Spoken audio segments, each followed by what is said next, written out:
አሜሪካ ሲቪል ዋር 1861 እስከ 1865 በዛ ጊዜ ውስጥ እየተካሄደ ነበር። የአሜሪካ የተለያዩ ስቴቶች ለሁለት ተከፍለው የዩኒየን እና ኮንፌደሬሲ በሚል ሁለት ተከፍለው ያካሄዱት የነበረ የእርስ በርስ ጦርነት ነው። በውጤቱም ደግሞ በጣም ብዙ የከሰሩበት ከ500 ሺህ በላይ የሚሆኑ ንጹሃንና ወታደሮች በአጠቃላይ የረገፉበት የነበረ ጦርነት ነው። በአመለካከታቸውን ስናይ ዩኒየኖቹ አንድ ላይ የመሆን አሁን ላይ ያለውን አሜሪካ የመፍጠር አይነት ሀሳብ የነበራቸው ሲሆኑ እነዚህ ኮንፌደሬሲዎቹ ደግሞ ራሳቸውን ወደ ሀገርነት የመቀየር ደግሞ ከተለያዩ ከባርነት ጋር ተያይዘው የሚያነሷቸው ብዙ ጥያቄዎች ነበሩ።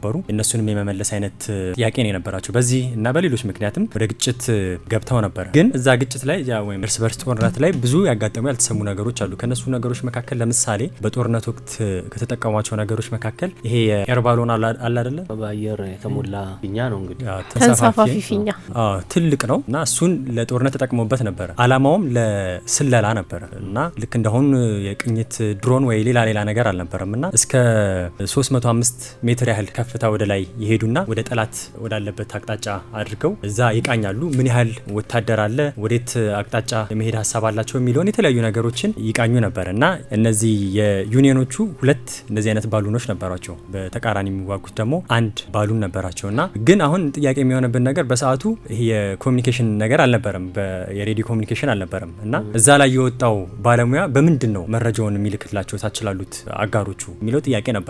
በሰዓቱ ግን የቴሌግራፍ ጥቅም ላይ ውሎ ነበር እና ላይ የባሉን ኦፕሬተሩ በቴሌግራፍ መልእክቱን ይልክላቸዋል። ታች ደግሞ ኢንተርፕሬተር ያስፈልገዋል ራሱ ያንን የሚያነብ ዝም ብሎ አሁን እንደምንልከው ቴክስት ቀጥታ የሚነበብ ነገር አልነበረም እና እነዛን ነገር እየተረጎመ ይሄን ያህል ሰራዊት ነው ያለው፣ ይሄን ያህል ወደዚህ ነው ለማጥቃት ያሰቡት፣ እንደዚህ አይነት ትጥቃላቸው የሚለውን ይተረጉሙላቸዋል። እሱም በማይሆንበት ጊዜ ደግሞ ባንዲራ በጨርቅ ነበረ።